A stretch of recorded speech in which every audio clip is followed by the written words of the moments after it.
Now, the media is already back to waving around war with Iran, war with Syria, war with anybody they can think they can get away with. I think the situation is they understand there is a major crash coming economically in Europe, which will trigger one here in the United States of America, and they'd better have a really good war going on that they can use to distract from it. Or what's happening in Athens is going to be happening in Washington, D.C. And, well, it should. Now, I'd like to qualify that. There's a lot of really cool museums in Washington, D.C., and a lot of interesting historical stuff that I would not like to see damaged, mostly because I've never had a chance to see it myself. In particular, over at the National Archives, there's this piece of hemp paper that has the signature of one of my ancestors. I'd kind of like to see that in person someday. But, they're back to pushing this whole situation with war, and we had this article about terror expert, New York City, an attractive target for Iran. Well, it's kind of a stupid story. All right, first of all, when they say terror expert, they usually mean an Israeli, because the Israelis are running on saying, I'm an expert on terror.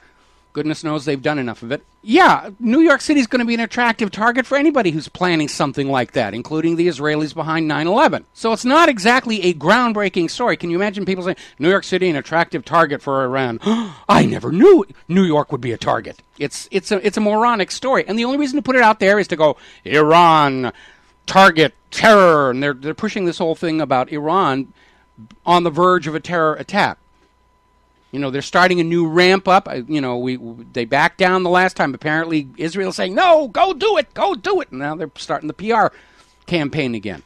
And I just need you all to go out anywhere you see these stories about Iran is going to do this and Iran is going to do that and Iran is, going to pass gas in elevators and Iran is going to tear the tags off your couch cushions and Iran is deliberately keeping their library books overdue.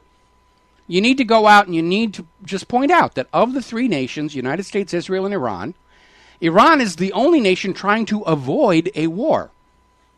Since they became an Islamic republic, they haven't tried to invade or conquer anyone, which is a claim neither the United States nor Israel can equal.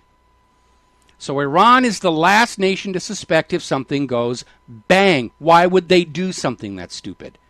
Why, when they clearly wish to avoid a war, would they carry out the very sort of attack that allows the U.S. and Israel to justify their long-sought invasion, and then go out and tell people to Google Lavon affair, Google USS Liberty, Google dancing Israelis. The King David Hotel, the bombing of the King David Hotel was carried out by Israelis dressed as Arabs. According to ex-Mossad agent Viktor Ostrovsky, Israel used fake radio messages to convince President Reagan Libya was about to mount terrorist attacks, just like this news story here about New York, which tricked Reagan into bombing Libya and killing Gaddafi's 5-year-old daughter. So they're trying to make Iran the boogeyman, and they're trying to find some way to get some traction. They're over there saying that the bombs in Bangkok, Thailand had to be Iran. They actually don't know that. It's based on a conveniently found passport. And we saw tons of those around the World Trade Towers on 9/11. We know they were all bogus. Even the FBI admitted all the passports that had showed up with the names of Arabs on them were frauds. They were fakes. Very well done fakes, but fakes. Meanwhile, sources say that the bomber hired for Delhi's sticky bomb attack on the Israeli ambassador's wife may be of Indian origin. Okay? Funny how sources seem to know how the crime is carried out before the police can start to figure it out. It's almost like the sources planned it. Especially since in this case the police are saying the surveillance cameras in the area didn't see anything. So there's absolutely nothing to support any stories coming out about this thing. Sort of like when sources insisted 9/11 was carried out by Osama bin Laden before the dust had even settled. Sources were insisting Saddam had weapons of mass destruction. I think it's the same sources here. I got an alternative theory there for you. Maybe the ambassador wanted to get rid of his wife because he's got a young, hot, lovely in the front office there. Said, yeah, I'll blow her up, blame it on Iran. Everybody's happy.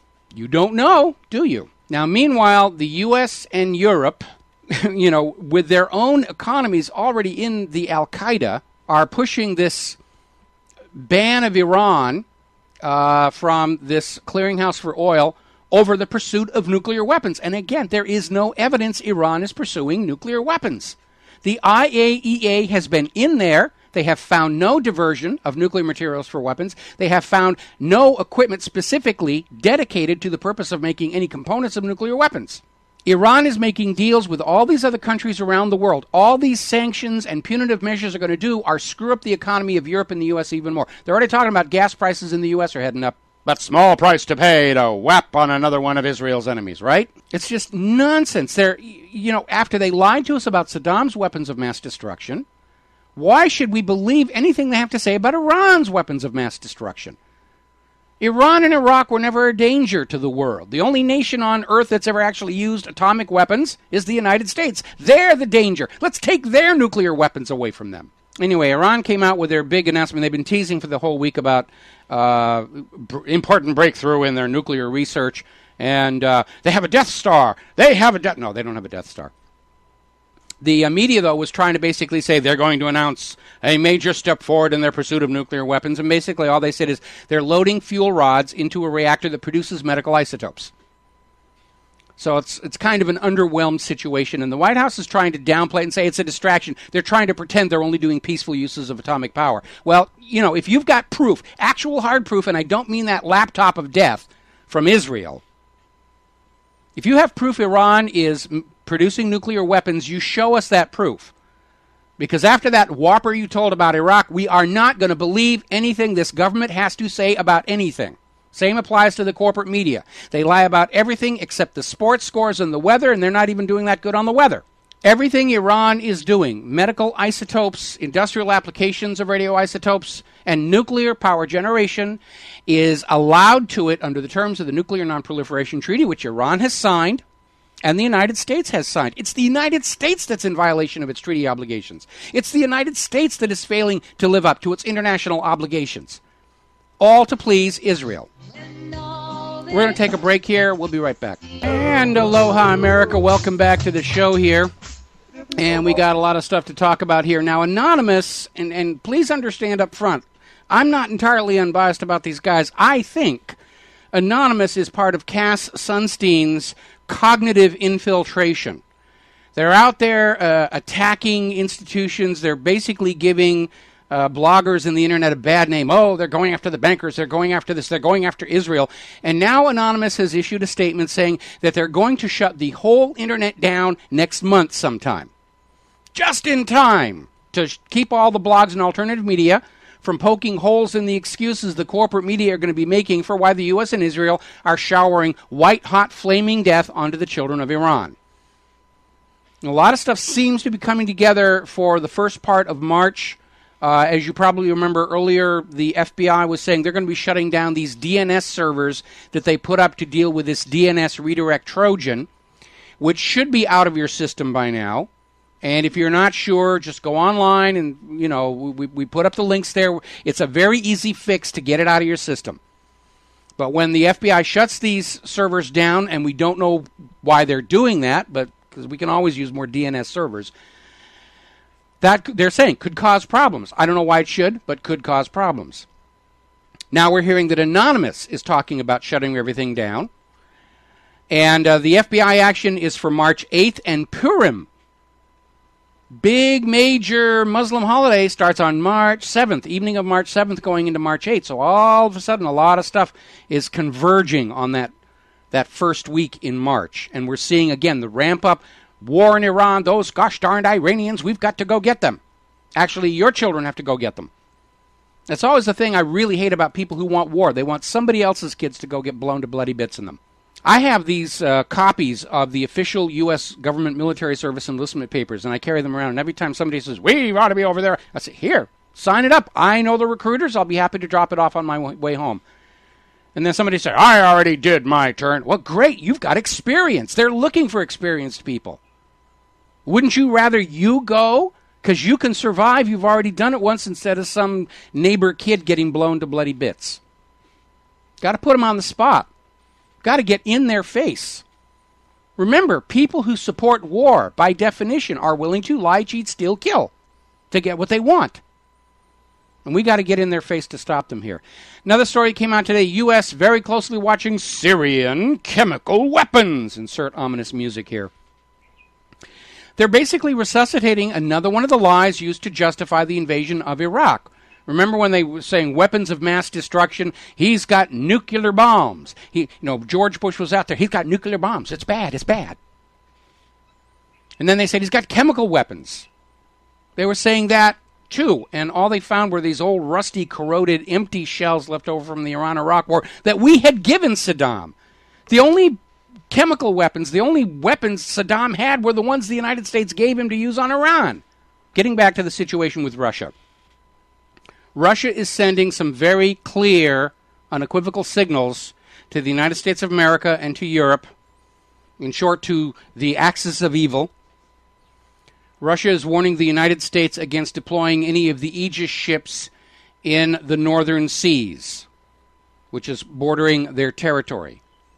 Now, maybe they're just worried about an accidental shoot down of some of their passenger planes, because the Aegis ships do have a rather vile reputation for killing airplanes by accident. They shot down the Iranian jetliner. That was the Vincennes. And then we still don't know which ship actually did it, but at this point it's pretty much understood that the U.S. Navy accidentally killed TWA-800 with a botched test of the Aegis CEC system off the coast of Long Island here. So maybe Russia's just worried about their civil aviation, but they're basically saying, no, U.S. ships are not allowed there. It's their territorial waters. It's like the United States is in that whole Gulf area, and they're acting like it's their water. It isn't. It belongs to other countries. The U.S. doesn't actually have any legal right to be there. It would be like Iran sending warships into the Gulf of Mexico. And it might be international waters, but I don't think the United States government would react to it all that well. But anyway, Russia is saying the U.S. should not be deploying any Aegis ships in the northern seas. Meanwhile, Russia is starting to deploy their air defense systems near the borders confronting NATO.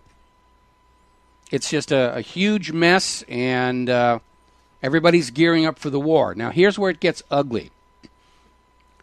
Russian General Staff Head Nikolai Makarov said today that Russia's armed forces would be within their full rights to use nuclear weapons if any threats to the integrity of the country arise.